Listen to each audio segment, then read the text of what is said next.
Assalamualaikum warahmatullahi wabarakatuh.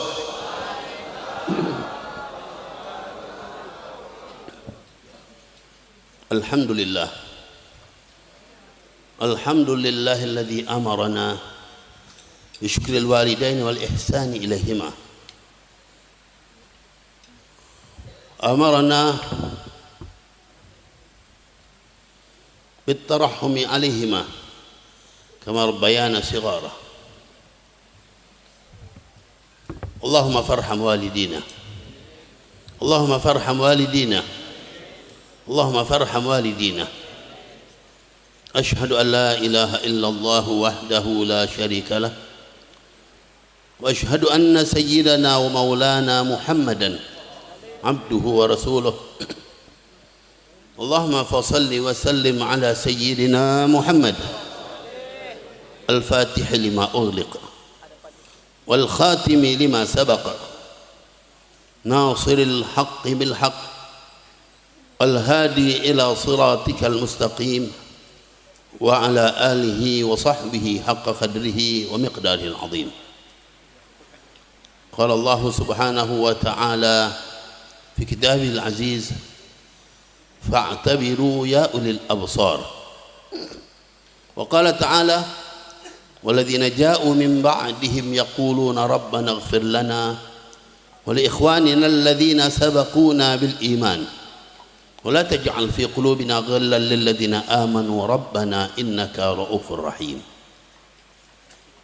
معاشر الحبائب الكرام، معاشر الأساتذة الفضلاء، معاشر الحجاج، معاشر الحاضرين والحاضرات رحمكم الله، وبالخصوص أبناء الحبيب شريف كاظم الفقيه، منهم الحبيب أحمد والحبيب عبد الرحمن والحبيب عمر وجميع أسرته، حفظهم الله ورعاهم وبلغ كل ما عملوا ورجوا. كافة الحبايب dan juga orang-orang tua, sesepuh, semua yang hadir dalam majlis ini, insyaallah semoga kita semua akan selalu mendapatkan limpahan rahmat dari Allah, selalu mendapatkan limpahan keberkahan dari Allah. Semoga Allah mudahkan segala urusan kita, sampaikan segala hajat kita, diampuni dosa-dosa kita, diangkat derajat kita, dipanjangkan umur kita dalam taat dan taqwa, dalam sehat dan afiat, dilimpahkan kepada kita rezeki yang banyak, yang berkah, yang halal, yang manfaat. Semoga insyaallah kita kelak dikumpulkan juga bersama orang-orang yang salihin, bersama sayyidus salihin Nabi kita Muhammad sallallahu alaihi wasallam. Amin ya rabbal.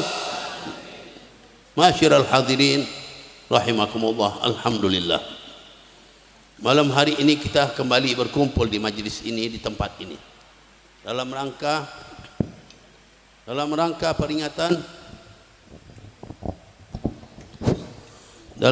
peringatan al-haul hauliyatul habib Syarif Kazim al-Faqih. Ini sudah tahun yang ketiga, sudah tahun ketiga kita kumpul di tempat ini. Tidak terasa begitu saja waktu berjalan. Masyiral hadirin rahimakumullah. Alhamdulillah, putra-putri beliau juga didukung dengan semua yang partisipasi kepada beliau sehingga terwujudnya majelis ini. Majelis serupa ini adalah majelis yang memiliki nilai yang sangat baik, mengajak kita untuk mengenang orang-orang yang mendahului kita. Tujuannya lain adalah untuk mengambil pelajaran, biar kita tahu gimana orang-orang yang hidup itu semuanya bakal balik, bakal kembali pada Allah. Tapi apa yang mereka perbuat di dalam kehidupan ini, bekal apa yang mereka persiapkan untuk menuju kepada Allah, ini yang sangat penting. Ma'asyiral ikhwah rahimakumullah. Kalau majelis serupa ini ya kita tidak membicarakan lagi, walaupun masih terkadang ada orang-orang bodoh yang membicarakan ini majelis adalah majelis bid'ah, majelis yang nggak punya dasar, ya. Ada sampai sekarang pun masih ada, ya. Lalu orang yang hadir nanti dianggap orang-orang yang sesat, orang-orang yang ini terhadap umat Islam dia tuduh seperti ini ya. Ya, ini nggak usah kita peduli. Kenapa? Udah jelas majelis ini. Seandainya kita nyatakan saja majelis ini dari dulu orang-orang soleh semua, ulama-ulama kita dari dulu kumpul di majelis seperti ini. Mereka yang benar-benar memegang dan menguasai ilmu agama ini kumpul. Lalu kita ikut, mau kemana aja kita ikut, nggak apa-apa, yang penting sama mereka daripada orang-orang yang mengkritik ya. Mau ikut yang ngeritik apa ikut sama ulama-ulama kita, sama orang-orang guru-guru kita? Masa sama yang ngeritik yang baru-baru aja? Dari dulu lama kita kumpul majelis ada dari dulu. Masyaallah hadirin rahimakumullah. Nggak mungkin para ulama kita, orang-orang soleh dari kita ketika mewujudkan majelis seperti ini tanpa dasar, tanpa dalil, nggak mungkin. Mereka tidak mewujudkan seperti ini melainkan punya dalil. Yang ngeritik paling punya satu dalil, mereka punya 1000 dalil bisa. Ketika ditanyakan kepada kita, memang kita yang nggak punya dalil. Waktu ditanya kita yang bengong ya. Coba kalau kita belajar juga, kita tahu juga dalilnya itu banyak. Masyaallah hadirin rahimakumullah. Saya nggak banyak-banyak ngurusin tentang mereka, tapi sedikit saja sekedar kita tahu majelis ini punya dasar dan kita perlu ke majelis-majelis serupa ini. Punya dasar gimana? Di antaranya firman Allah, walladzina ja'u min ba'dihim yaquluna rabbana ighfir lana wa li ikhwanina alladzina sabaquna bil iman. Mereka yang datang setelah para pendahulu. Siapa itu? Dalam surat ini sebetulnya sebelumnya disebutkan tentang Nabi Muhammad SAW. Dan juga bersama para sahabatnya, lil fuqara'il muhajirin alladzina ukhriju min diyarihim wa amwalihim yabtaguna fadlan min Allah wa ridwana wa yansuruna Allah wa rasulah ulaika humus shadiqun. Ayat ini menggambarkan bagaimana orang-orang muhajirin. Siapa muhajirin? Orang yang berhijrah bersama Nabi Muhammad. Kira-kira ada yang lebih baik dari mereka? Kemudian disebutkan ulaika humus shadiqun walladzina tabawwa'ud dara wal iman min qablihim yuhibbuna man hajara ilaihim wa la yajiduna fi sudurihim hajatan mimma utu aw yu'thiruna ala anfusihim walau kana bihim khasasah wa man yuqa shuhha nafsihi fa ulaika humul muflihun. Ayat kedua ini menggambarkan orang-orang yang menerima tamu-tamu yang muhajir dari kota Mekah menuju ke kota Madinah, orang-orang kota Madinah atau orang-orang Ansor. Bagaimana digambarkan tentang akhlak budi pekerti mereka, kepemurahan mereka terhadap tamu, bangga ketika tamu datang. Kira-kira kita bangga nggak kalau ada tamu? Ada tamu bangga nggak kita? Ada tamu senang apa nggak? Jujur, kadang-kadang bikin repot tamu ya. Belum apa-apa ya, mau duduk, mau istirahat, ada tamu lagi. Ya, mau siapin makan sih, ya macam-macam ya nanti ya. Biar kita tahu Nabi Allah Ibrahim alaihissalam tuh nggak mau makan kalau nggak sama tamu katanya. Nabi Allah Ibrahim alaihissalam kalau nggak ada tamu nggak makan. Kadang-kadang sampai 1 hari nggak makan karena nggak dapat tamu. 2 hari nggak makan karena nggak ada tamu. 3 hari nggak makan. Itu pernah terjadi. Sampai kalau beliau nggak tahan lagi pengen makan, cari tamu. Tamu dicari biar makan sama-sama. Kalau kita ya ngajak tamu datang mau makan sendiri nggak bisa lagi ya. Ini Nabi Allah Ibrahim nyari tamu sampai begitu hebatnya. Yang terkenal di dalam sejarah juga orang-orang kota Madinah, orang Ansor senang sama tamu. Itulah sampai Allah bawakan walladzina tabawwa'ud dara wal iman min qablihim yuhibbuna man hajara. Senang sama orang yang hijrah, orang yang datang, tamu-tamu yang datang. Sampai disiapin makanan. Terkadang mereka sendiri lagi kekurangan, nggak ada makanan, ditutupin. Kalau malam-malam ada makan cuma sedikit, ngajak tamu makan, lampunya dikecilin, matiin, biar tamunya makan, dia pura-pura makan. Kira-kira bisa nggak kayak gitu kita? Tamunya yang makan, kita cuma lihatin aja, pura-pura aja makan kita demi menghormatin tamu. Orang kampung, kira-kira di kampung Batu, Sumur Batu ini ada nggak kayak gitu ya? Banyak di sini orangnya kan? Banyak orangnya di sini kan? Alhamdulillah. Iya banyak orangnya di sini. Ya di sana sini juga banyak orangnya. Tapi ini orang kata Madinah dikenal seperti itu, ma'asyiral ikhwan. Pemurah, senang amat tamu, sampai begitu hebatnya dipuji oleh Allah karena itu. Ini bukan ini dengan sungguh-sungguh. Intinya Allah sebutkan dua ayat yang terdahulu ini, kalau saya jelaskan panjang nanti. Coba singkat aja. Dua ayat ini menunjukkan betapa hebatnya orang-orang muhajirin, orang-orang ansor. Hijrahnya mereka, kehidupan mereka, semua ibadatnya, segalanya. Dengan begitu hebat, ya. Yang sulit untuk kita kira-kira niru, coba bayangin aja ya. Lagi lapar ada tamu, kita suruh tamu yang makan, kira-kira berat apa enggak? Kalau bisa tamunya suruh rumah sebelah sana kali ya. Ini kerjanya mereka dipuji oleh Allah. Intinya berat, luar biasa perjuangan mereka, tapi Allah puji karena itu diturunin ayat Quran orang-orang Ansor. Perbuatan seperti itu sulit, tapi Allah nyatakan boleh, kita bisa untuk bergabung dengan mereka. Gimana caranya? Walladzina ja'u min ba'dihim, yang datang setelah mereka itu bisa bergabung bersama dengan mereka.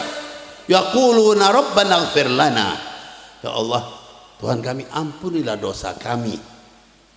Wal ikhwanina alladzina sabaquna bil iman, dan juga bagi saudara-saudara kami yang sudah mendahului kami. Tiap orang meninggal didoain. Boleh enggak ngedoakan orang meninggal? Boleh apa tidak? Siapa yang nyuruh? Siapa yang ngajarin? Allah dalam Al-Quran. Boleh. Kenapa dia bilang enggak boleh? Kenapa dia bilang bid'ah? Ada ayatnya. Begitu enggak? Udah jelas ini ya. Lalu ternyata katanya kalau ngedoakan orang yang sudah meninggal sih boleh, tapi nggak boleh kumpul rame-rame. Nggak boleh kumpul rame-rame lagi katanya. Tadi nggak boleh, sekarang boleh sudah ya. Alhamdulillah, udah boleh deh, nggak apa-apa doa. Tapi nggak boleh kumpul rame-rame kayak ente kumpul nih, nggak boleh nih. Boleh apa nggak? Boleh apa nggak? Jadi nggak boleh, tadi sama sama dia ya. Kata dia nggak boleh. Masya Allah.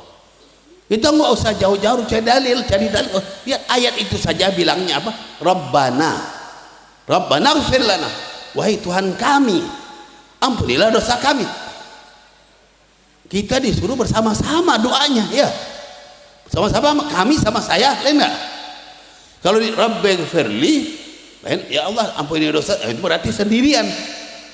Tapi ayat ini ngajak kita sama-sama doanya malah. Rabbana ighfir lana wal ikhwanina alladzina sabaquna bil iman. Ya Allah ampuni dosa kami dan dosa saudara-saudara kami yang sudah mendahului kami. Oh berarti enggak sendirian harusnya. Ngedoakan orang yang sudah mendahului kita rame-rame. Benar enggak kayak kita sekarang? Sesuai Al-Qur'an apa enggak? Bagus apa enggak? Cocok apa enggak? Alhamdulillah. Jadi kalau orang-orang ngomong, oh enggak ya, udah dah gak usah ikut-ikutan yang gitu-gituan. Kita udah diajarin. Salafun as-saleh nggak bakal ninggalin kita gitu aja. Diajarin untuk kumpul, untuk sama-sama ngedoakan mereka. Di samping itu ada hal yang lebih penting. Fa'tabiru ya ulil absar, ambil pelajaran. Ambil pelajaran. Di antara pelajaran dari ayat itu sendiri menyatakan wala taj'al fi qulubina ghillan lil ladzina amanu Rabbana innaka ra'ufur rahim. Ya Allah jangan dijadikan di hati kami ini ghil, ikatan-ikatan, ikatan hati. Apa ikatan hati itu? Dijelaskan oleh ulama al-ghil maksudnya apa? Al-higid wal hasad wal bughd. Dendam. Dendam itu penyakit hati apa enggak? Dendam penyakit hati. Walaupun sama musuh, orang Islam diajar enggak boleh dendam gitu. Tambah lagi sama saudara sendiri. Sama saudara sendiri enggak boleh kita dendam. Ini kadang-kadang sama saudara sendiri, wah kayak apa musuhnya ya? Cuma urusan sedikit aja warisan, berantem, ribut, rame ya. Enggak boleh juga benci. Benci sama saudara sendiri, sama orang lain muslim aja secara umum. Kalau ayat ini wala taj'al fi qulubina ghillan lil ladzina amanu. Dendam, benci, iri kepada orang yang beriman. Siapa orang mukmin tidak boleh kita dendam sama mereka. Orang mukmin tidak boleh kita benci sama mereka. Orang mukmin kita tidak boleh iri, marah, kita jaga sama orang mukmin. Masyaallah hadirin rahimah, ini yang diajari oleh Al-Quran. Kenapa hakikatnya agama ini sebetulnya didasari oleh cinta. Kita ini cinta, kasih sayang sama-sama. Ketika kita mengenang orang tua kita atas dasar apa? Di antaranya cinta, sayang, kasih. Habib Ahmad dan Habib Umar, Habib Ibrahim, semuanya mengenang orang tuanya. Kenapa? Sayang, cinta sama orang tuanya. Kita juga ketika mengenang orang tua kita, kita bacain doa gitu. Kenapa? Dasarnya cinta, kasih sayang. Cinta yang seperti inilah cinta karena Allah namanya. Cinta kan banyak, macam-macam orang itu punya sasaran atau tujuan cinta. Tapi semua cinta itu nggak ada dasarnya, nggak ada kekuatannya. Cinta yang memiliki kekuatan cuma karena cinta pada Allah. Cinta sama Rasul sallallahu alaihi wasallam, atau cinta yang didasari oleh cinta Allah dan Rasul. Inilah cinta Allah wajib. Wajib apa enggak cinta pada Allah? Cinta Rasul wajib. Kemudian cinta yang didasari karena Allah dan Rasul. Ini yang penting.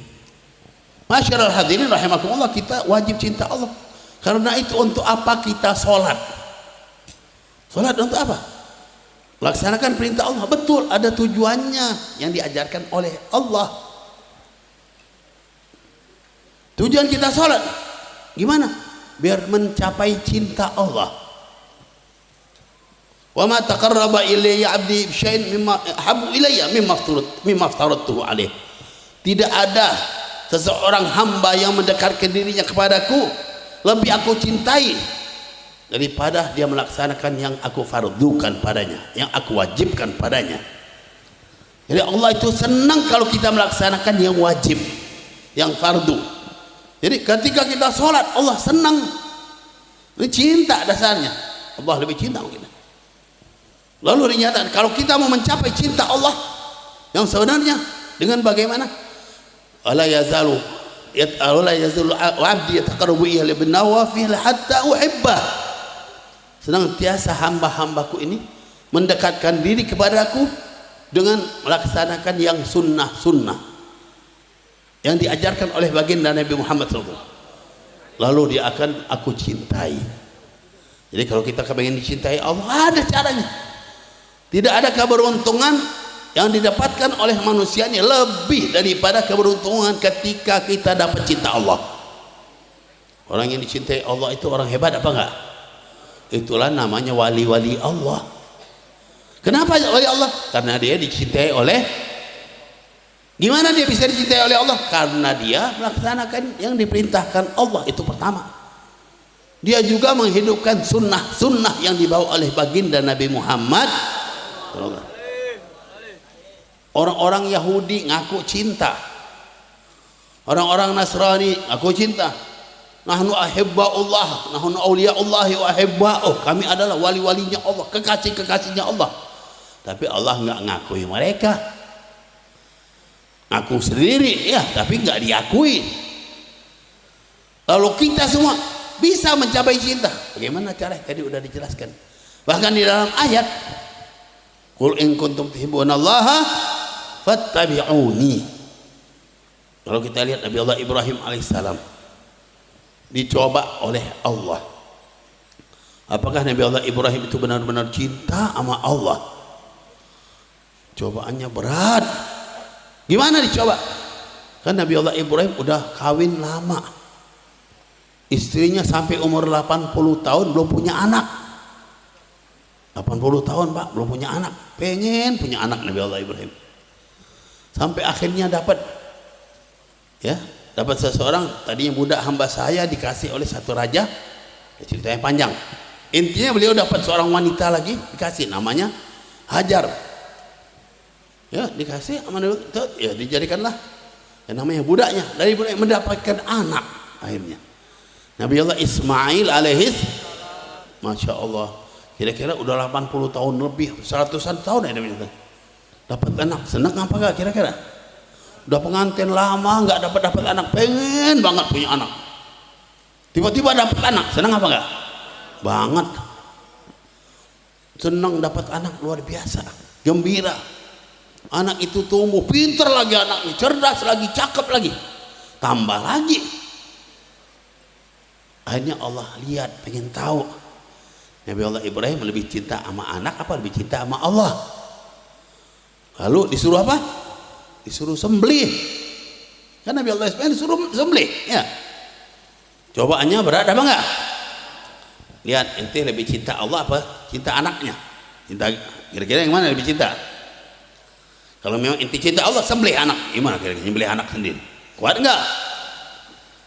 Nabi Allah Ibrahim disuruh nyembelih anak, mau dibuktiin cinta sama Allah apa cinta sama anak? Wah, ini gimana perintah untuk nyembelih anak, ya? Intinya berat sekali. Tujuannya mencapai cinta Allah. Masya Allah, suruh nyembelih anak. Akhirnya Nabi Allah Ibrahim lakukan, kan? Ya bunayya inni ara fil manami anni adbahuka fanzur madza tara. Anaknya Masya Allah lagi, memang juga Nabi, ya, dipilih oleh Allah juga. Waktu itu masih kecil.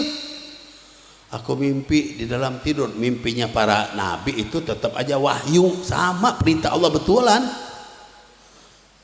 Mimpi menyembelih kamu, gimana menurut pandangan kamu? Masya Allah.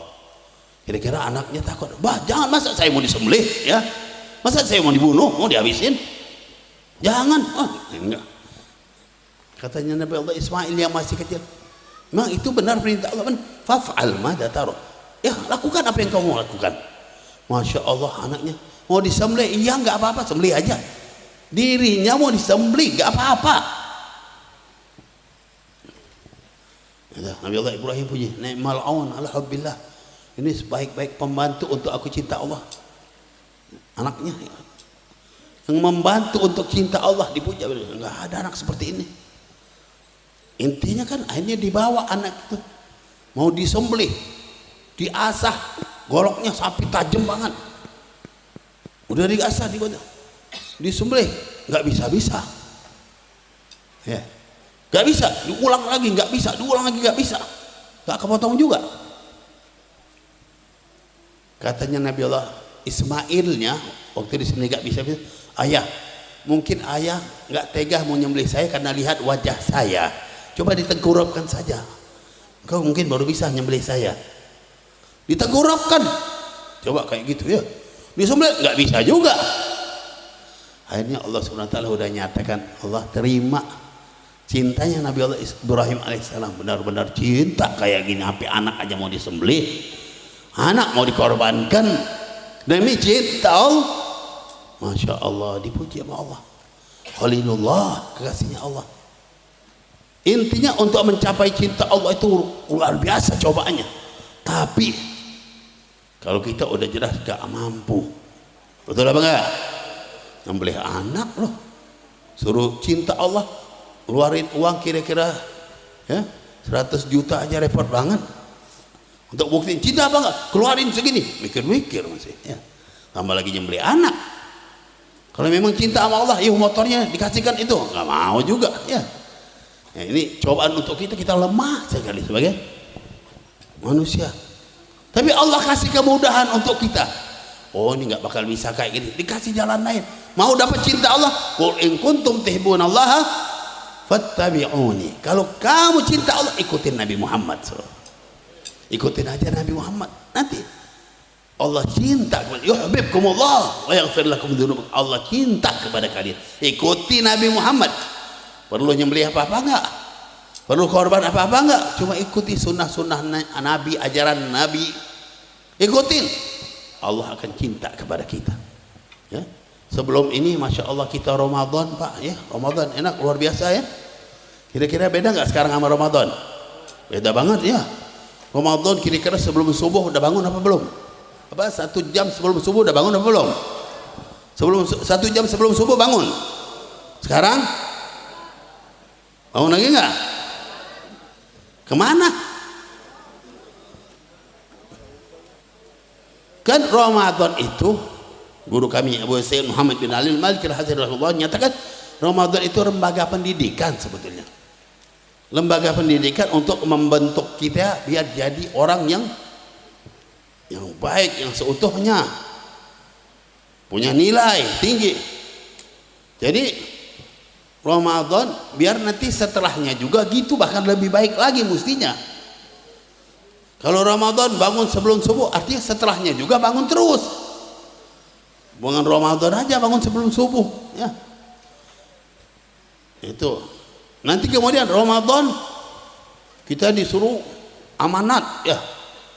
Amanat apa enggak Ramadan? Amanat. Mulai masuk azan waktu udah deh, jaga kewajiban. Ada amanat yang dititip sama kita.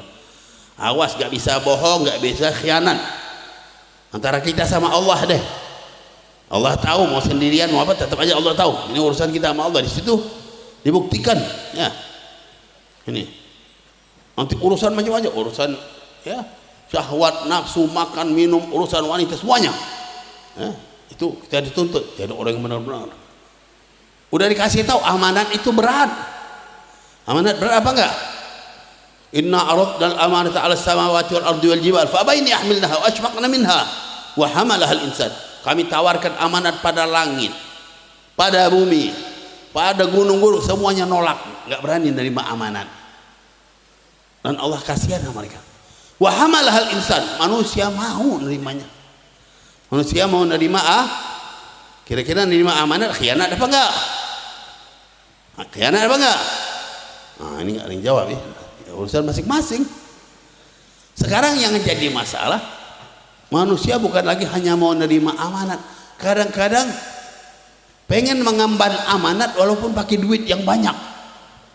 Gitu enggak? Amanat itu berat. Dia pengen amanat sampai bayar. Mau jadi apa bayar? Hah? Bayaran apa enggak? Mau jadi itu, mau jadi ini. Jadi RT, jadi RW, jadi lurah, jadi camat. Itu amanat, semuanya amanat. Bayar apa enggak? Mau enggak nerima amanat? Amanat berat. Tapi mau, bukan hanya nerima, pakai bayar. Pakai bayar lagi nerima amanat, ya. Itu seram kan manusia? Mau jadi gubernur, semua mau jadi presiden, bayar, semuanya bayar. Masya Allah, nerima amanat pakai mau bayar. Allah udah bilang, innahu kana zaluman jahula. Sesungguhnya manusia itu zalim banget sama dirinya, bodoh banget manusia. Udah tahu amanat itu berat, sanksinya berat, masih mau aja sudah berat. Ini pakai bayar. Masya Allah, mau nerima amanat pakai bayar, mau. Awas, hati-hati ya. Masya Allah, banyak nggak ya kayak gitu kira-kira? Mau jadi apa aja kayak gitu, berani nerima amanat pakai bayaran. Masya Allah, ini berat ya urusannya. Sampai Allah bilang, innahu kana zaluman jahula, bodoh banget, zalim banget. Kenapa? Urusannya pasti repot nanti. Nanti urusan sama Allah berat. Itulah ya, kalau udah amanat kayak gini ya kita harus rapi-rapi. Kebetulan udah nerima, udah benerin deh, daripada nanti urusan berat sama Allah dari sekarang. Apa saja, dari sekecil-kecil yang kita pegang, dari mulai orang tua terhadap anaknya, oh jaga ya. Orang tua kan wali juga, diamanat juga anak. Nanti dari pemimpin ya, RT amanat juga, perbaiki semuanya. Untuk apa? Untuk biar kita benar-benar mendapat keberuntungan, kebahagiaan, nerima amanat sesuai dengan petunjuk. Masyaallah hadirin rahimakumullah. Nah, kita ya mengenang Al-Habib Kazim ini ya, mengenang bagaimana tadi udah digambarkan, Masya Allah, orang baik menjadi ya satu kebaikan untuk tempat ini, untuk kita semua insyaallah. Nah, jadi orang yang baik saya kenal juga, Masya Allah, sering datang ke tempat kita. Saya juga dari dulu kami nggak ingat dari tempat ini yang gimana dulu waktu beliau masih melihara apa burung apa itu, puyuh ya. Saya senang ini dari awal dulu, senang mampir sini diajak sama beliau itu ya. Masya Allah ya. Intinya dia orangnya baik, lemah lembut. Nah, itu. Ini yang perlu kita. Kenapa kita setiap mengenang seseorang yang udah kembali kepada Allah, kita lihat bagaimana orang itu kebaikan-kebaikannya. Ini kita perlu ambil pelajaran, karena kita juga nanti bakal kembali. Kembali dengan apa? Orang juga akan lihat kita. Kalau orang yang hidupnya jelek, si fulan, oh orang langsung dicemooh aja ya. Kalau orang jelek, wah langsung macam-macam namanya nggak baik. Tapi kalau yang baik, Masya Allah, orang ceritanya senang. Waktu menceritakan bangga. Nah ini yang perlu untuk setiap individu kita. Wujudkan kebaikan-kebaikan hingga nama kita nanti akan menjadi baik. Ya, telah dinyatakan apa? Kehidupan ini seperti itu. InsyaAllah Allah berikan taufiknya hidayah kepada kita sekalian sehingga kita bahagia, selamat dunia dan akhirat. Semoga Allah ampuni dosa Habib Kadzim, dipenuhi kuburnya dengan rahmat, dengan cahaya, diangkat derajatnya, dikumpul dengan kakeknya baginda Nabi Muhammad SAW sama an-nabiyyin wa siddiqin wa syuhada salihin, dan semua orang-orang tua kita insyaallah Allah ampuni dosa-dosa mereka yang masih hidup, yang sudah meninggal dunia. Allah ampuni dosa-dosa kita semua insyaallah, diberikan keberkahan, kemudahan, selamatan dunia dan akhirat. Insyaallah yang mengganggu kehidupan ini yang jahat-jahat Allah SWT singkirkan. Allah wujudkan kebaikan, kebahagiaan, keselamatan. Amin ya rabbal alamin. Hadza ma aqulu lakum. Wassalamualaikum warahmatullahi wabarakatuh. Nah, langsung. Masyaallah hadirin rahimakumullah. Saya kira masih ada 5 lagi yang mau ngomong. Katanya disuruh tutup langsungnya. Ya. Memang udah capek semua yang duduk ya, berarti ya. Ketahuan ya, panitianya Masya Allah paham banget, orang udah capek dari tadi ya. InsyaAllah capeknya kita semuanya ada nilai hasanah InsyaAllah. Berkah kita tutup dengan talqin dzikir buat doa. Qala Rasulullah sallallahu alaihi wasallam Abdul ma qultu ana nabiyyuna min qabli la ilaha illallah. La ilaha illallah. La ilaha illallah. Muhammadur Rasulullah sallallahu alaihi wa alihi wasallam. كلمة تحقين عليها نحيا وعليها نموت عليها نمات إن شاء الله تعالى. الفاتحة بالقبول والإقبال وصلاح الأحوال بلوغ الآمال. أن الله يغفر الذنوب ويستر العيوب ويكشف الكروب وينور القلوب ويبلغ الرطوب جانب المحبوب ويحفظنا من الفتن ما ظهر منه وما بطن يقضي حاجاتنا وقصدنا الدنيا ويخرويا ويغفر لنا ولآبائنا وأمهاتنا ومشايخنا وأحبابنا وذوي الحقوق علينا خصوصا أخينا الحبيب كاظم. أن الله يغفر له ويرحمه ويتغشى برحمه والديه ومشايخه وصله ورحمه. أن الله يسألهم أن الله يجعلهم النبيين والصديقين والشهداء والصالحين.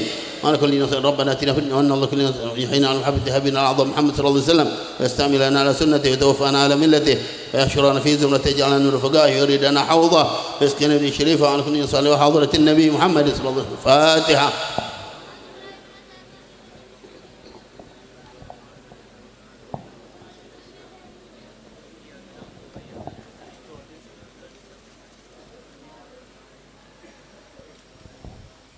ربنا تقبل منا انك انت السميع العليم وتب علينا انك انت التواب الرحيم. صلى الله على سيدنا محمد النبي الامي وعلى اله وسلم. الحمد لله رب العالمين.